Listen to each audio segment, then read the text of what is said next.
Salve F1 tudo beleza? Eu sou o Gabriel Gavinelli e esse é o F1 Mania em Dia, quadro que traz para vocês aí de segunda a sexta-feira, sempre às 19 horas no horário de Brasília, aqui no YouTube, alguns dos principais destaques do esporte a motor. E nesta quinta-feira, dia 29 de outubro, quero trazer aqui para vocês um tema um tanto quanto polêmico. Será que a Liberty Media está tratando tão bem assim a Fórmula 1? Será que ela está em acordo aí com as ideias das equipes, principalmente com as ideias dos fãs, né? Então será que as coisas estão caminhando positivamente com a Liberty Media? Por que eu trago essa discussão aqui? Então a gente tem visto nos últimos tempos muitas das propostas da Liberty Media não serem aceitas pelas equipes, então no momento oportuno as equipes votarem contra essas novas regras. Eu vou citar algumas aqui. Então na última semana a gente teve agora a regra do grid invertido, né? Então a Liberty durante bastante tempo cultivou aí as equipes e todo um cenário para que a gente em 2021, na próxima temporada, já tivesse algumas corridas com o grid invertido. Essas corridas funcionariam da seguinte forma: então no sábado a gente teria a ordem do campeonato inversa, então o primeiro largando em último, o último largando em primeiro, para uma corrida classificatória de 30 minutos. Né? Então essa corrida não valeria pontos para o campeonato, mas ela determinaria o grid de largada para a corrida do domingo.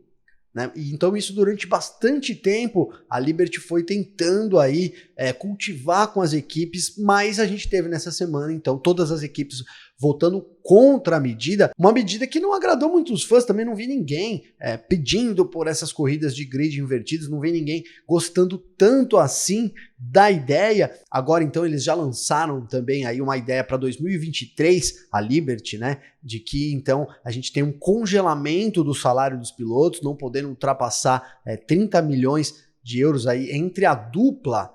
Né? Então a equipe poderia gastar aí 15 com cada um, ou então 30 com um, nenhum com o outro, mas não podendo exceder essa cota de 30 milhões.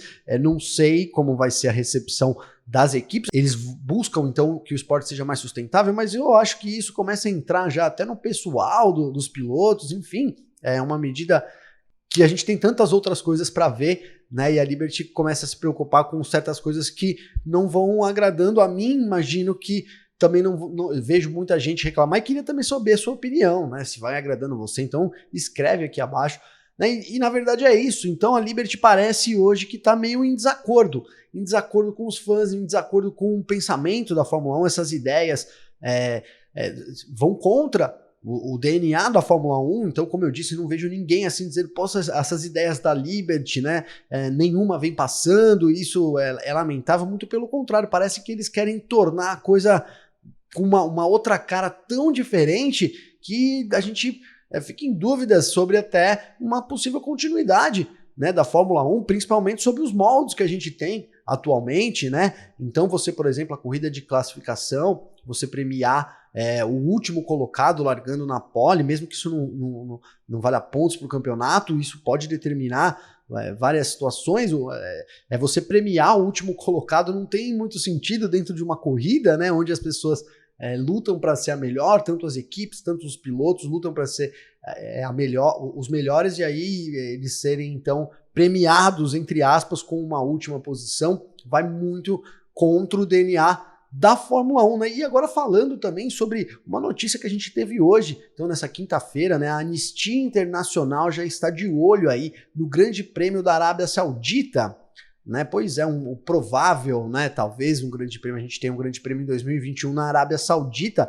Essa é a informação aí que rola nos calendários provisórios que a gente tem para a temporada do ano que vem.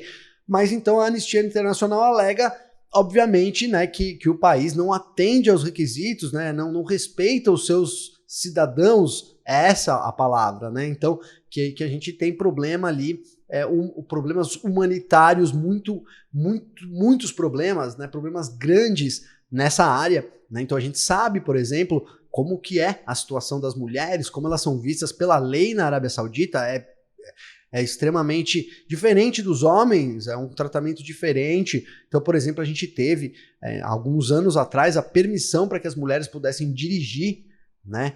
E o que é um absurdo, né? Então imagina se elas têm a permissão legalmente, né? A gente sabe o quanto o país precisaria fazer campanhas aí entre as pessoas, principalmente entre os homens, né? Para que a gente tenha essa igualdade. E aí a Fórmula 1 vem então e quer colocar uma corrida na Arábia Saudita, enquanto por outro lado ela abre espaço, por exemplo, para protestos antirracistas, né? Então a gente vê o Hamilton lá tendo a chance de protestar, isso eu tô falando da vez que ele usou a camisa, ele não foi punido, mas também foi pedido pela Liberty que ele não usasse mais, mas eles criaram, por exemplo, a Liberty criou aquele minuto que a gente tem, né? Todo o GP a gente tem, no GP desse final de semana da Emília-Romanha, então esse domingo o GP da Emília-Romanha, largada às 9h10 da manhã, então a gente vai ter também esse protesto e vai meio contra, né? Você abrir mão, você abrir parte, né, da sua programação oficial para receber um protesto assim, e por outro lado você querer fazer uma corrida num país como a Arábia Saudita, que não respeita os direitos humanos, né, numa tentativa claramente do país meio que passar um pano, né? Olha, a gente recebe um evento internacional, então estamos meio que em acordo com o mundo, e a gente sabe que não é muito bem assim que as coisas acontecem lá. A gente comentou sobre isso no podcast de hoje, no F1 Mania em Ponto, que vai ao ar de segunda a sexta-feira com o Carlos Garcia e comigo, né? Então procure aí também o F1 Mania em Ponto no seu agregador de podcast preferido, já segue lá. Mas eu coloquei lá então também, entre outras coisas, que é uma espécie de passapano, né? Então a Arábia